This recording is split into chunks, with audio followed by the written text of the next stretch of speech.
नमस्कार। मैं नंदराम पालीवाल, सहआचार्य राजनीति विज्ञान। आज इस वीडियो में मनु के अनुसार राज्य का सप्तांग सिद्धांत और मनु के अनुसार राज्य का कार्य क्षेत्र क्या है, इसके बारे में चर्चा करेंगे।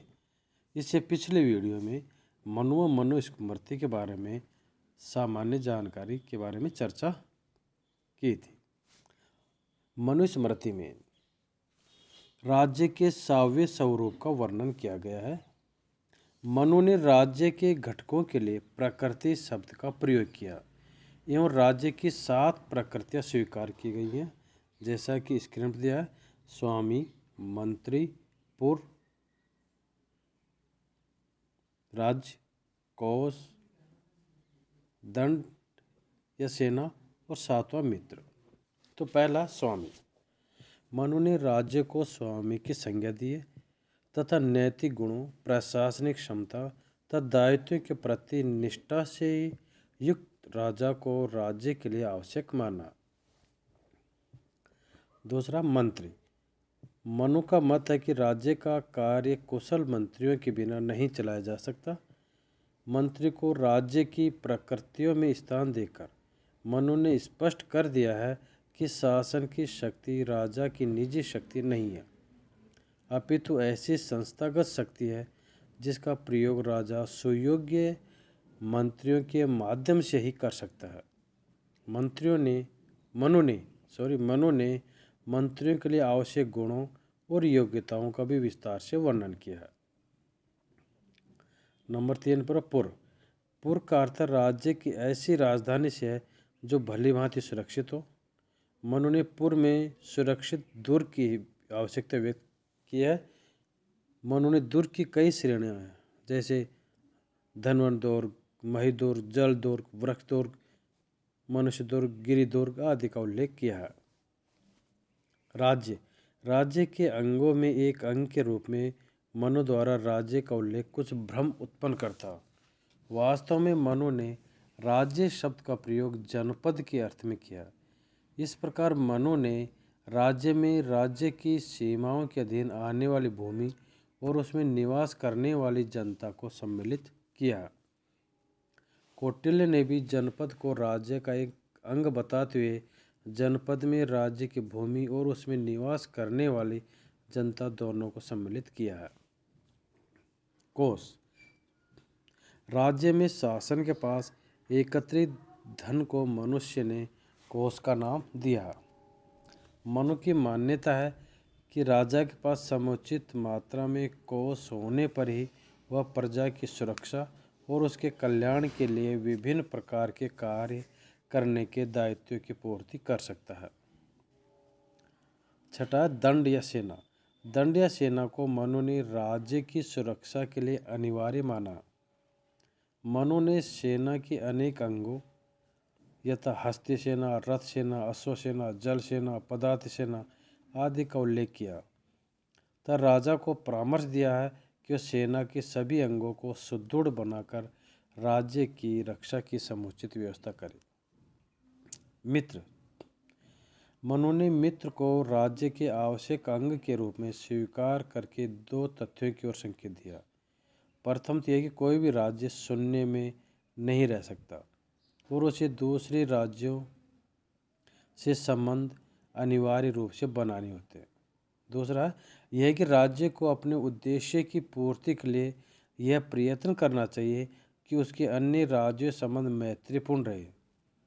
इस प्रकार मनु ने मित्र को राज्य की सप्तांग प्रकृतियों में स्थान देकर राजा द्वारा शांति की नीति अपनाए जाने की आवश्यकता स्पष्ट की है। राज्य की उपरोक्त प्रकृतियों के विवेचन से स्पष्ट हो जाता है कि सप्तांग सिद्धांत वास्तव में राज्य की प्रकृति को समझने के लिए पूर्ण आधार नहीं माना जा सकता। वास्तव में मनु ने तो राज्य की संरचना और उसकी गतिविधियों के संचालन के लिए आवश्यक साधनों को ही राज्य के अंगों या प्रकृति का नाम दिया। मनु द्वारा प्रतिपादित राज्य की प्रकृति के विश्लेषण के लिए राज्य के उद्देश्य, उसके कार्य क्षेत्र व संप्रभुता आदि तत्वों पर विचार किया जाना है। राज्य के इन सभी अंगों के तुलनात्मक महत्व के संबंध में मनु का दृष्टिकोण स्पष्ट है। उनका मत है कि प्रत्येक प्रकृति को उसके पश्चात दी गई प्रकृति की तुलना में अधिक महत्वपूर्ण स्वीकार किया जाना चाहिए। अर्थात राजा का श्रेष्ठ स्वामी अथवा राजा को स्वीकार किया जाना चाहिए। राजा द्वारा राज्य कार्य हेतु सर्वाधिक महत्वपूर्ण अंग के रूप में मंत्री को स्थान दिया जाना चाहिए।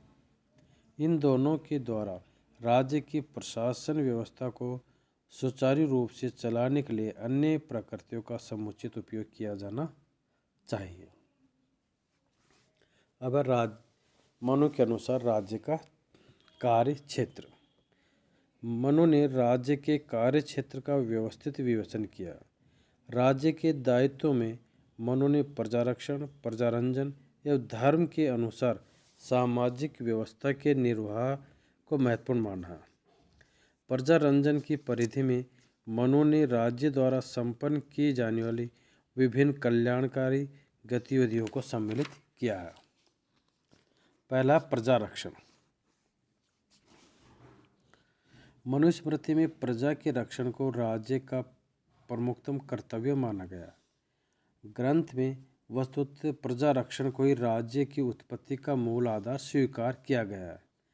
ग्रंथ में कहा गया है कि व्यक्तियों के जीवन में मत्स्य न्याय की स्थिति उत्पन्न हो जाने की आशंका के प्रतिकार हेतु ब्रह्मा द्वारा राज्य की रचना की गई। अतः राजा का प्रथम कर्तव्य राज्य के व्यक्तियों की रक्षा करना है। प्रजा रक्षण के इस दायित्व को मनुस्मृति में इतना महत्वपूर्ण माना गया है कि प्रजा के रक्षण को राज्य के अस्तित्व की रक्षा हेतु भी अनिवार्य मान लिया गया है। दूसरा, लोक कल्याण। मनुस्मृति ने प्रजा पालन को राज्य का महत्वपूर्ण दायित्व माना। मनु ने प्रजा के लिए चारों पुरुषार्थ धर्म, अर्थ, काम और मोक्ष की स्थापना करने को राज्य के महत्वपूर्ण दायित्व में सम्मिलित किया गया। चारों पुरुषार्थों की सिद्धि के लिए राज के कर्तव्य की परिधि इतनी व्यापक है कि प्रजा के भौतिक, नैतिक एवं आध्यात्मिक कल्याण के समस्त आयामों को समाहित कर लेती है। मनु ने राज्य का कर्तव्य माना है कि वह अप्राप्य को प्राप्त करे और जो प्राप्त हो उसकी रक्षा करे, रक्षित की हर संभव प्रयास द्वारा वृद्धि करे एवं होने वाली अभिवृद्धि का सुपात्रों में वितरण करे। अगला, अर्थव्यवस्था पर नियंत्रण। मनु ने जीवन में अर्थ को महत्वपूर्ण स्थान प्रदान किया। तब प्रजा की भौतिक और आर्थिक उन्नति को सुनिश्चित करना राज्य का कर्तव्य माना है। मनु ने राजा से यह अपेक्षा की है कि वह प्रजा से न्यायपूर्वक कर ग्रहण करे तथा संपत्ति व समृद्धि के अन्य साधनों की रक्षा के प्रति प्रजा को आश्वस्त करे। मनु ने राज्य की सुदृढ़ आर्थिक व्यवस्था के हित में शासक से प्रजा से उसकी सामर्थ्य के अनुसार कर लेने तब प्रजा पर करों का अनावश्यक भार न डालने का परामर्श दिया गया। मनु ने व्यापारियों के हितों की रक्षा के प्रति शासक को सतर्क करते हुए उससे यह भी अपेक्षा की है कि वे व्यापारियों द्वारा प्रजा के प्रति किए जा सकने वाले आर्थिक अपराधों जैसे मिलावट, अधिक मूल्य लेना, कम तोलना आदि से प्रजा की रक्षा करें। अगला, सामाजिक व्यवस्था का निर्वाह व नियमन। मनुस्मृति में सामाजिक व्यवस्था का निर्वाह व नियमन राज्य का दायित्व माना गया। राज्य से यह अपेक्षा की गई है कि वह समाज में प्रत्येक वर्ण के सदस्य द्वारा उसके निर्धारित कर्तव्यों के पालन को सुनिश्चित करे। मनुस्मृति में धर्म को संपूर्ण सामाजिक व्यवस्था का आधार माना गया। ग्रंथ में व्यक्ति द्वारा स्वधर्म पालन को आवश्यक माना गया क्योंकि इसी के माध्यम से समाज में धर्म की संस्थापना व वर्ण व्यवस्था का निर्वाह हो सकेगा। मनु ने राज्य का यह प्रमुख दायित्व माना है कि वह दंड की बाध्यकारी शक्ति के माध्यम से समाज में समस्त व्यक्तियों को स्वधर्म पालन हेतु बाध्य करे जिससे समाज की वर्ण संकरता से रक्षा की जा सके। अगला, न्याय की व्यवस्था। मनुष्य प्रति में न्याय को राज्य के सर्वाधिक महत्वपूर्ण कर्तव्य के रूप में चित्रित किया गया है। राज्य की उत्पत्ति के प्रसंग में मनु ने संकेत दिया है कि नीति एवं धर्म पर आधारित न्याय को मात्स्य न्याय की तुलना में प्रतिष्ठित करना राज्य का परम कर्तव्य है। मनु के अनुसार राज्य अपनी दांडिक शक्ति के प्रयोग द्वारा समस्त व्यक्तियों को उनके कर्तव्य पालन में संलग्न रखता। यह उनके द्वारा आचरण की मर्यादाओं के उल्लंघन को रोकता। मनु के अनुसार वह राज्य के दंड के भय का ही परिणाम है कि समस्त व्यक्ति अपने अपने अधिकारों का उपयोग करने में समर्थ होते हैं और अपने अपने कर्तव्य से विचलित नहीं होते हैं। मनु की मान्यता है कि यदि राज्य के द्वारा दंड का प्रयोग उचित रीति से विचार व पूर्वक किया जाता है तो समस्त नागरिक प्रसन्न होते हैं, परंतु इसके विपरीत यदि इसका संव्यवहार अनुचित रीति से तथा लोभ या प्रसाद के आधार पर किया जाता है तो इसके परिणाम विनाशकारी होते हैं। अगला, प्रशासनिक प्रणाली का निर्वाह। मनु ने राज्य के दायित्व की पूर्ति के लिए एक सक्षम और संगठित प्रशासनिक व्यवस्था को अनिवार्य माना है। मनु ने राजा को परामर्श दिया है कि वह प्रशासन व्यवस्था व कर्मचारियों तथा अधिकारियों पर समुचित नियंत्रण रखे तथा यह सुनिश्चित करे कि राज्य के कर्मचारी प्रजा के प्रति दायित्वों का निष्ठापूर्वक पालन करते रहें। वह शक्तियों के दुरुपयोग द्वारा प्रजा को पीड़ित नहीं करें।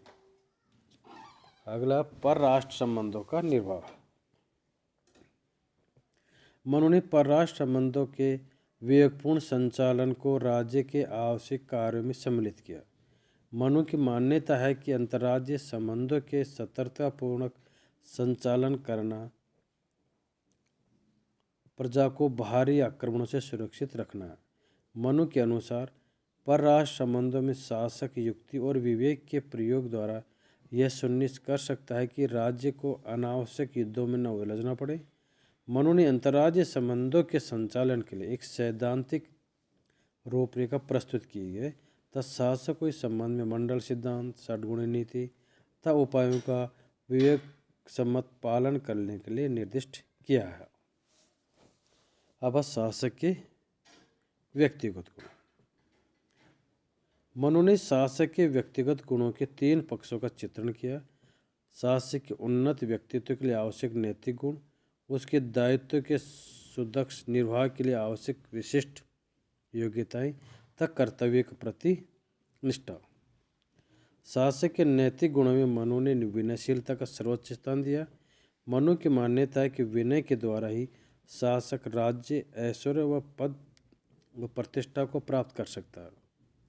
मनु ने अविनय के कारण पथभ्रष्ट होने तथा परिणाम स्वरूप राज्य से वंचित हो जाने वाले वेड़, नहुस आदि शासकों का उदाहरण दिया है। मनु ने इंद्रिय नियंत्रण को शासक के लिए अत्यंत आवश्यक मानते हुए कहा है कि राज्य में इस गुण का अभाव होने पर प्रजा शासक की आज्ञाओं की अवमानना प्रारंभ कर देती है। मनु ने शासक के लिए संतुलित व्यक्तित्व के लिए उसे कतिपय दुर्गुणों से अनवरत बचे रहने का परामर्श दिया है, जैसे मृग्या, जों, दिन में शयन, परनिंदा, स्त्री में अत्यधिक आसक्ति, मद्यपान, नाच गान में आसक्ति, निष्प्रयोजन एवं व्यर्थ भ्रमण आदि 10 व्यसनों का काम जनित व्यसन बताते हुए मनु ने उन्हें शासक के लिए पूर्णतः त्याज्य माना। शासक की कार्यकुशलता के लिए आवश्यक गुणों में मनु ने शूरवीरता, पराक्रम, बलशालिता, चातुर्य तथा समय और परिस्थिति की आवश्यकता के अनुसार स्वयं को मृदु और कठोर बनाने की क्षमता को सम्मिलित किया तथा एक उत्तम शासक में इन गुणों का होना आवश्यक माना। शासक को निष्ठापूर्वक दायित्व पालन में संलग्न रहने का परामर्श देते हुए मनु ने दानशीलता, विद्वानों के प्रति आदर भाव, न्यायप्रियता और निष्कपटता आदि गुणों का आवश्यक माना है। मनु ने शासक से त्रयी, वार्ता, अनुशिकी और दंड नीति के प्रति पूरी तरह समर्पित रहने की भी अपेक्षा की है। धन्यवाद।